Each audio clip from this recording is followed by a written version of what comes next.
നമസ്കാരം. Raf talks ഫുട്ബോളിലേക്ക് ഏവർക്കും സ്വാഗതം. 2016 ബയൺ മ്യൂണിക്കിന്റെ പരിശീലകനായിരുന്ന പെപ് ഗാർഡിയോള ക്ലബ്ബ് വിട്ടുകൊണ്ട് മാഞ്ചസ്റ്റർ സിറ്റിയിലേക്ക് ചേക്കേറിയത്. അദ്ദേഹത്തിന് പകരമായിക്കൊണ്ട് ബയൺ മ്യൂണിക്ക് പുതിയ പരിശീലകനായിക്കൊണ്ട് കാർലോ ആഞ്ചലോട്ടിയെ നിയമിക്കുകയായിരുന്നു. പക്ഷെ വളരെ കുറച്ചു കാലം മാത്രമാണ് കാർലോ ആഞ്ചലോട്ടി ബയണിൽ ഉണ്ടായിരുന്നത്.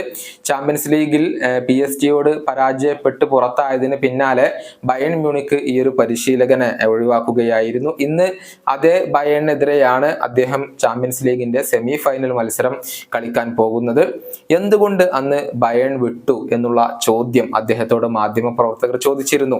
ക്ലബിൽ നിന്നും ആവശ്യത്തിനുള്ള പിന്തുണ ഇല്ലാത്തതിനാലാണ് അന്ന് തനിക്ക് ബയണിൽ നിന്നും പോകേണ്ടി വന്നത് എന്നാണ് ആഞ്ചലോട്ടി പറഞ്ഞിട്ടുള്ളത്. അദ്ദേഹത്തിന്റെ വാക്കുകൾ ഇങ്ങനെയാണ്. അതൊരു പഴയ കഥയാണ്.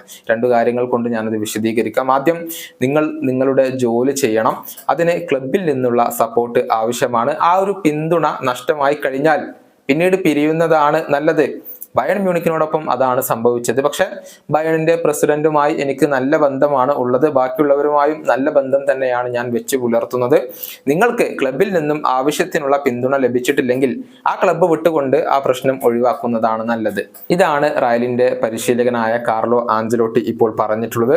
അദ്ദേഹത്തിന്റെ ശ്രദ്ധേയമായ ചില കണക്കുകൾ കൂടി എടുത്തു പറയേണ്ടതുണ്ട്. അതായത്, കരിയറിൽ ഇതുവരെ ബയൺ മ്യൂണിക്കിനോട് അദ്ദേഹത്തിന് പരാജയപ്പെടേണ്ടി വന്നിട്ടില്ല എന്നുള്ളതാണ്.